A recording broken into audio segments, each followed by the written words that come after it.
In this video, we're going to talk about how to rewrite a decimal as a fraction and a fraction as a decimal using our TI-84 plus CE calculator.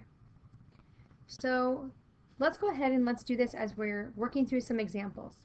So in our first example, we want to rewrite our decimals as fractions and rewrite any fractions we have as decimals. So our first example says 3.5. So we want to convert that to a fraction. So what we're going to do is we're going to enter 3.5 into our calculator. Let's try that again. We're going to enter 3.5 into our calculator.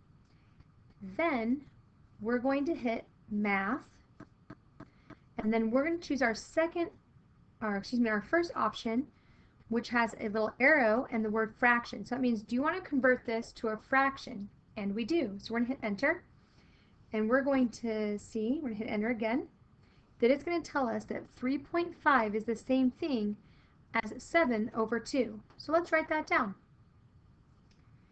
So we entered our decimal, we hit the button math, then we chose option 1,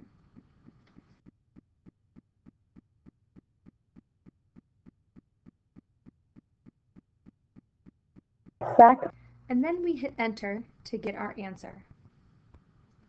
Let's look at B. For B, we have negative 2/3, so we want to convert this to a decimal. So what we're going to do here is we're going to bring up a fraction on our calculator. So to do that, we are going to hit alpha, y equals, and here we see that it gives us a bunch of fractions. So we're going to hit option 1, which will give us a fraction, and we're going to enter in negative 2, arrow down, over 3, and then get out of it, and then we're going to hit enter. And we see, hey, that gave me a fraction I wanted a decimal. Well, we're going to have to use a similar process to what we did to turn a decimal to a fraction. So we're going to hit math, but instead of choosing our first option, we're going to choose our second option, which has an arrow and it says decimal, so it means turn it into a decimal, which is what we want to do. So we're going to hit enter and enter, and we see that our answer is negative 0.6 repeating 6. So we're going to go ahead and write that down. And let's write down those directions too.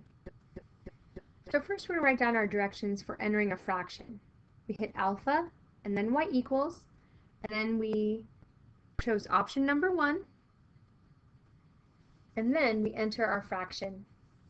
So let's write down the directions that we have for turning our fraction into a decimal.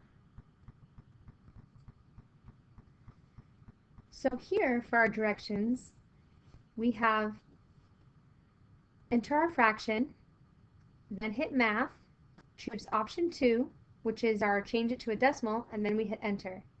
So let's do our next two examples. So here we have 7 over 10. So we're going to hit alpha, y equals 7 over, well, I guess we can choose option number 1 first, and then we can enter 7 over 10. And now we can hit enter. Well, we probably didn't need to do that. We probably could just hit math right away. Math, option number 2, enter, and we get 0.7. All right, so now we'll do our last one, so decimal. So we'll enter in our decimal, negative 0.122, and then we're going to hit math and go to option number 1, and then hit enter, and we get negative 61 over 500. And what's great about the graphing calculator is that it always gives it to us in reduced form.